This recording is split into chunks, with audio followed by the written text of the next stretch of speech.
Most people think they understand how firms operate in markets: competition, pricing, profits. But when you actually break it down, the difference between market structures completely change how companies behave, how they make money, and ultimately how markets evolve. In this video, we're going to go through one of the most important topics in the CFA economics curriculum: the firm and market structures. Not from a textbook perspective, but in a way that actually sticks.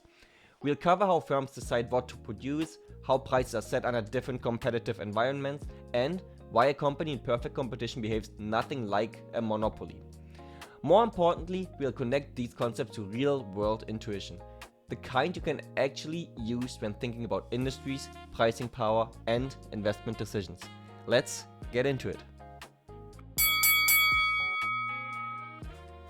Now that we've set the stage, let's get into the first building block: how we actually classify market structures, and more importantly, how we measure market power. Because at the end of the day, that's what this whole chapter is really about. Every market falls into one of four structures, and they differ along a few key dimensions: how many firms are in the market, whether products are identical or differentiated, how much pricing power firms have, and how easy it is for new competitors to enter. Once you understand these dimensions, you can look at any industry and immediately understand how it behaves. Let's start with the first one. You can see it in the first row here, being perfect competition. Perfect competition has many firms operating in the market. There are almost identical products. No company has pricing power at all, and there is free entry and exit. Here, firms are normally price takers. They don't decide the price, the market does for them. If a firm tries to charge more, it instantly loses all of its customers because they just go to a different option. So profits get competed away, basically. This is the theoretical benchmark. Everything else is just a deviation from this. In the monopolistic setting, we can relax that assumption slightly. There are still many firms, but now products are differentiated. That differentiation could be the brand, the quality, different features, or even a little bit of location. Because of that, firms now have some pricing power. Not a lot, but enough to matter in the end. They're competing, but they're not identical anymore. The third row is the oligopoly. Now there's the number of firms in general now is way smaller. And that changes everything, because now firms are independent and every decision becomes strategic. If one firm changes the price, others react to it. If one firm innovates, others respond. This is where most real-world industries sit. And this is where competition becomes less about the price and more about strategy. The last option is the monopoly. That is the most extreme one. There's just one firm, no close substitutes, and there's a very high barrier to entry the market. This firm doesn't compete, it is the market. Instead of taking prices, it sets them. And that's the key distinction. It faces the entire market demand curve. So only one of them, the perfect competition, is truly competitive. Everything else falls under imperfect competition, because firms remain at least some degree of pricing power. Let's look at how analysts actually measure pricing power.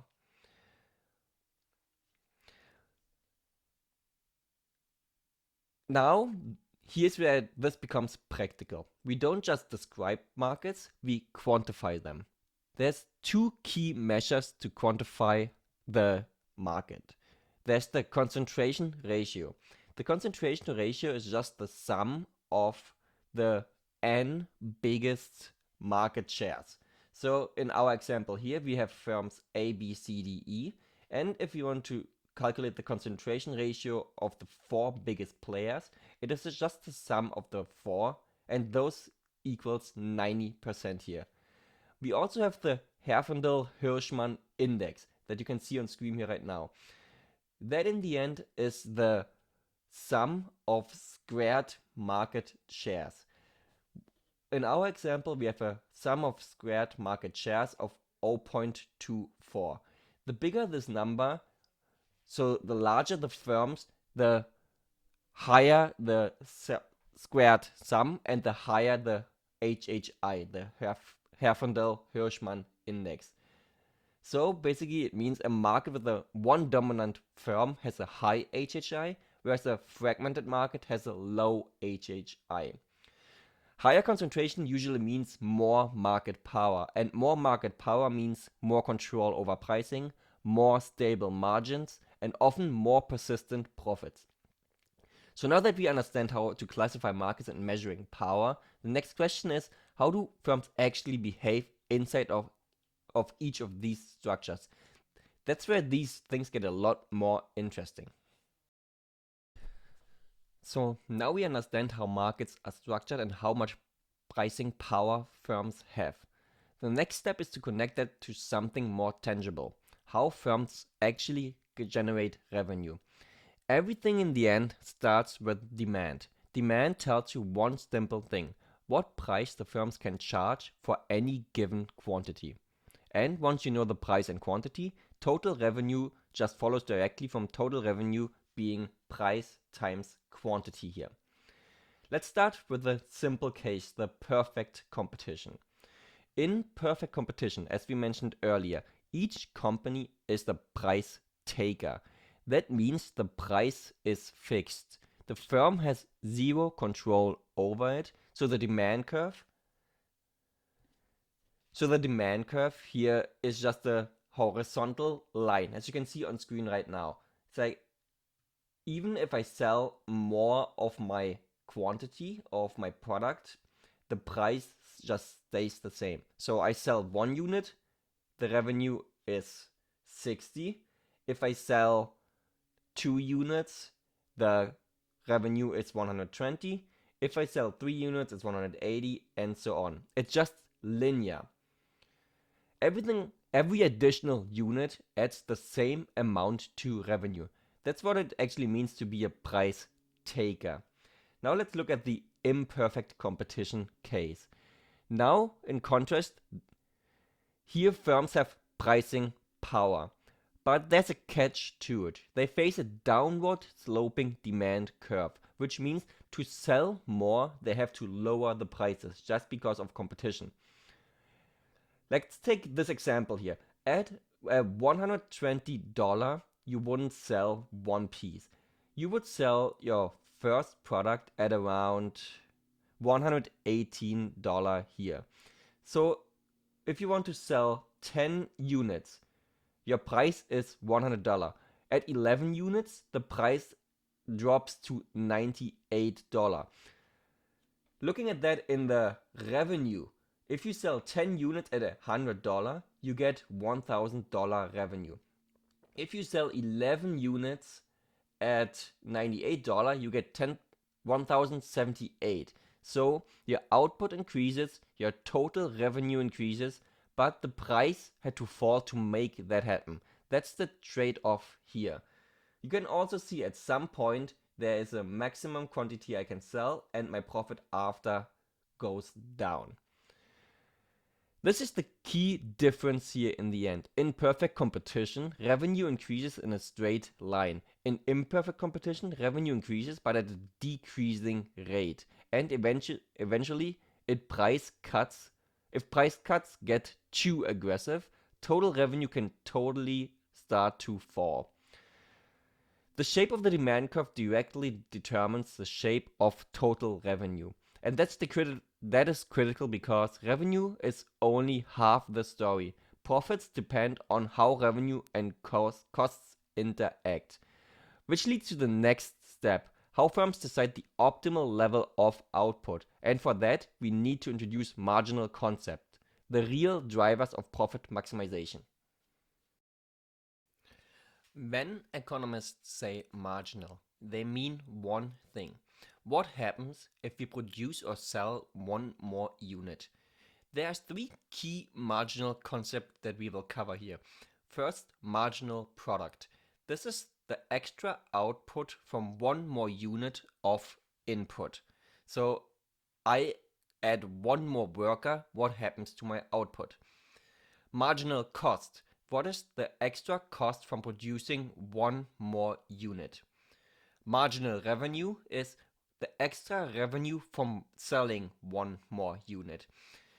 That's basically everything about firm decision making comes down to those three. Let's start on the production side with a quick example here. In the short run, at least one input is fixed. Either the factory, because you can't just move, the equipment, because you can't just buy new machines, or the space you work in. But labor can still increase. At first, let's look at the example.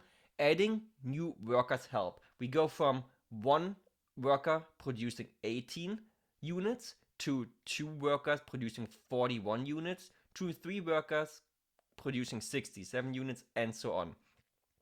You can then calculate the marginal product. If we go back to the definition, how much extra output do we get from one more unit of input? So that's basically just the difference of jumping from 1 worker to 2 workers. So our marginal product for adding a second worker is 23. But we can see the output increases, but at some point you hit a limit because workers start getting in each other's way, they share the same machines, and they just run out of space. And that is the law of diminishing marginal returns. Each additional worker may still increase the output, but by less and less than the previous one. And that's what you can see in our marginal product here. So now let's combine that back to marginal cost. There's, as you can see here, an inverse relationship. When marginal product is high, marginal cost in general is low. And we can see that in our table here. Our first worker has a marginal cost of 6. We then go to 5. And as soon as our marginal product gets smaller, our marginal costs get bigger. We can see that nicely in a plot here, where we can see the marginal cost in red and the marginal product in blue. In general, the rule is when marginal product is high, marginal cost is low. When marginal product falls, marginal cost rises. Because now it takes more effort to produce each additional unit. So the cost of that extra unit increases in general. And that's why the marginal cost eventually slopes upward, what you can see on screen here right now, where it becomes bigger and bigger. Now let's bring the revenue back in. Let's start on the perfect competition and the example that we had on top here. Let's assume the price is 60. If you sell one more unit in perfect competition, you also get 60. So there's no trade-off. So in perfect competition, our price, our average revenue, and our marginal revenue are all the same. In our example, 60 here. Now let's look into the little bit more interesting case. Let's look at the imperfect competition. Here's the key difference. To sell one more unit, and that's what we discussed earlier, you have to lower the price. We looked at the example where we went from 10 units at $100 to 11 units at $98. In general, the rule is yes, you can sell one more unit, but you also have to lose $2 on each of the first 10 units. So now the true gain that you have is not, or the marginal revenue that you get is not $98 because you sell one more unit, because you lose those $2 on each of the other 2 units that you sold before. And that's why you can see that our marginal revenue is always smaller than our demand price. So a general rule is MR, our marginal revenue, is smaller than P, our demand price. How do we now maximize our profit? Assuming we have our marginal revenue, we have our demand price, and we have our marginal costs. Let's put them all together into one plot. We have our demand curve, we have our marginal revenue, our marginal cost. At any level of output, if our marginal revenue is bigger than our marginal cost, so we are here in the plot, that basically means I gain more revenue per unit sold than I lose by cost that I have to pay for that unit. At that point, producing more increases my profit just because I make more revenue than I have to pay for my cost. On the other hand, if our marginal cost is bigger than our marginal revenue, that means basically with each unit that I produce more, I decrease my profit because I have to pay more for that unit than it actually generates revenue. So the firm keeps adjusting the output until the profit maximizing condition, marginal revenue equals marginal cost, is met. And the nice part is this rule is universal. It doesn't matter if it's a small competitive firm, a tech monopoly, or any other firm in the market. Every firm maximizes profit right where our marginal return equals marginal cost. So in our example here, at 15.3 units sold and a price of around $89 maybe. Now that we understand how firms choose output, the next step is to look at how this plays out differently across market structures and what it means for prices, profits, and efficiencies. But that still leaves one critical question. Just because a firm is producing optimally, does that mean it should stay in business? And the answer is not necessarily. Start with the simplest example, or the simplest benchmark, better say. Break even. A firm breaks even if the total revenue equals the total cost. But you can see on screen right now. So basically the break even condition is that the price that I pay to produce one unit averages the average total cost that I have to pay to produce this unit. At this point, the economic profit is zero, but the firm at least is still covering all the costs, including opportunity costs. The important word I just used is economic profit. The economic profit is zero. That doesn't mean the company makes a zero profit overall. The company is set to earn a normal return here.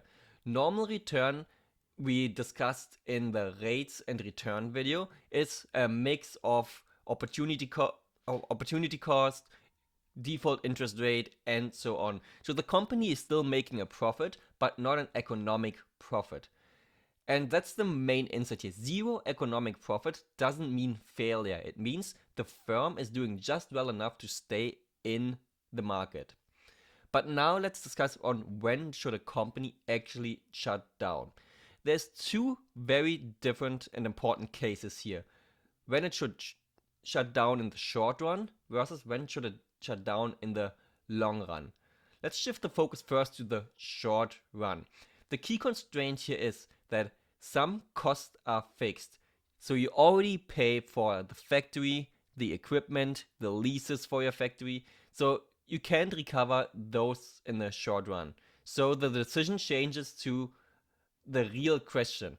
Are you covering your variable cost? And that basically gives you the rules that you see on screen here right now. Is your price that you can charge for the product bigger than your average variable costs? If that is not the case, so if your price is now smaller than the average variable cost, you're not even covering the cost of producing the output. So every unit you sell makes things worse for your company. So the rational decision here is you shut down immediately. In the long run, the decision is a little bit different. In the long run, you want to be profitable. So you want your total revenue to be bigger than your total cost. So that basically means that your firm earns economic profit and it stays in the market. The second case is that we discussed earlier, that you break even, that your total revenue equals your total cost. That is called a normal profit, and you also stay in the market. The third case is that total revenue is bigger than your variable cost, but your total revenue is smaller than total cost. That basically means that you lose money, but you still produce enough in the short run because of that you're not shutting down. Shutting down would be even worse for your company right now. And the fourth case is the one that we just discussed, that you have to shut down immediately if your total return is not even covering your total variable cost. Let's bring all the theory that we just covered back into one example that we can go over. First of all, we have to check if our company is able to produce enough to not shutting down. The shutdown price that our company can pay is the lowest possible price that it is able to produce the good for. To find that lowest possible price, it is basically the crossover of the marginal costs and the average variable cost the company is able to afford per unit. So our shutdown point here is 7.52 quantity for a price of $12.75. So the lowest possible price our company can produce the good for is $12.75. If the price would drop under $12.75, the company would not be able to stay in business and would shut down immediately. If the price was $12.75, it would produce 7.52 units and stay in the business in the short run. If we check our imperfect market example here, the price at that point is around $33, so we know our company would stay in business because it is more than the $12.75. It's a very similar concept for the break-even point, just switching out the average variable cost for the average total cost. Once again, we can check that our price at the lowest possible point we can produce for is bigger than the price we actually charge, or the price we have to produce the good. So we would not even produce in the short run, we would also produce in the long run in this example here. So now the question becomes, how much should we produce? And for that, we now need our marginal revenue, and we discussed earlier that the marginal revenue is a little smaller than the price, and we can now look at the marginal revenue, or we need the point where marginal revenue meets marginal cost. And that's exactly at this point right here. So we can see that our marginal revenue equals marginal cost at 9.74 units produced. At that point, we have to pay like $22.50 to produce our goods. So that's a cost per unit. And we would make a revenue of, or we could sell the product at $31. So we would make a profit of the difference here. But that is basically a good example of connecting all the theory that we covered so far, all the marginal measures, as well as the points that we have to pay attention to. So far, everything we have discussed has been in the short run. where at least one input is fixed. But in the long run, that restriction completely disappears. Firms can freely adjust everything, their plant size by moving to a new factory, their technology by buying new machinery, and their whole production process if they want to. And that completely changes how costs behave. To capture this, we used the long run average total cost curve, short LRAC. This curve basically shows the lowest possible cost per unit at each level of output. So it's not just our current setup that the company runs in, but with the optimal setup. So the optimal plant they can rent, the optimal machinery they can buy. So in our example here, at 40 units, our optimal cost would be around $27. We can see in this plot that our average cost falls as output increases. Why does that happen? First of all, the fixed cost per unit gets spread over more units, and we have better specialization and more efficient use of capital. So as firms grow, they actually become more efficient. But as you can see in the plot, that doesn't go on forever. At some point, firms get too big and you get like coordination issues, slower decision making, and so on. At that point, the average cost starts rising again, and that's the diseconomies of scale. That point is called the minimum efficient scale. That's the point where the output level or the cost for the output level is as low as it gets. So you can't produce any cheaper. In our example here, the lowest average point is around 80 units that we can produce for $25. The key insight here is that the minimum efficiency scale, MES, is one of the most important concepts for understanding industries because it tells you how many firms a market can realistically support. If our MES is low, so a lot of companies can produce cheaply compared to the total market demand, then there will be a lot of competition. Think about restaurants, retail, or like basic services. On the other hand, if the MES is high, so there's a high cost for producing the good, only a few firms can reach efficient scale, and the industry naturally becomes very concentrated. Think about like airlines, semiconductors, or utilities. So the market structure is not random. It's often driven by the cost structure. In large scale advantages, there's fewer firms. In small scale advantages, there is more competition and more firms in general that try to compete for the market share. So far, everything we've done assumes firms are reacting to costs and demand only. But in some markets, that's just not enough. Because in certain industries, it's also important what a competitor does, and you have to react to it. And that's what defines an oligopoly. Only a few firms are competing in the market. They have a meaningful market share each, and most importantly, they have strategic interdependence, which just means every decision you make depends on how your competitor responds to it. So if you cut prices, for example, will your competitor follow? Or if you increase output, will they flood the market too? If you invest heavily, will they do the same thing? And so on. So you're not playing against the market alone anymore. You're playing against other firms as well.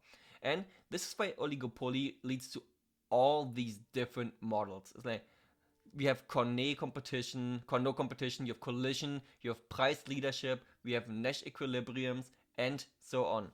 So let's look at a nice example that we have down here. We have two firms competing in the markets. We assume the same level of costs here and the same market they share. Each firm chooses how much to produce, but here's the catch. Your optimal output depends on your competitor's output. So each firm asks itself, if I produce this much, or if they produce this much, what is my best response to it? And that gives you something called a best response function. The best response function is a simple rule: is given what the other firm does, this is my optimal choice. And that's where everything comes together in the Nash equilibrium. The Nash equilibrium is where both firms are responding optimally to each other. Neither wants to change their decision, and so in our graph we would see that our company 1's best response to company 2 would be that both produced 33 units here. This is the defining feature of oligopoly. There is no independent decision making. Everything is interconnected. And this is why oligopolies behave so differently. Sometimes they compete aggressively, sometimes they stabilize prices, and sometimes they implicitly cooperate. It's the same structure but completely different outcomes. So that's the full breakdown of the firm and market structures chapter. If you actually understand this chapter, you're already ahead of most of the candidates. Not because the concepts are hard, but because people don't connect them properly. They just memorize definitions. If this helped, make sure to watch the full rates and return video next. It builds directly on this and is just as important for the exam. And if you want more content like this, clear, practical, no fluff, subscribe to Code and Capital.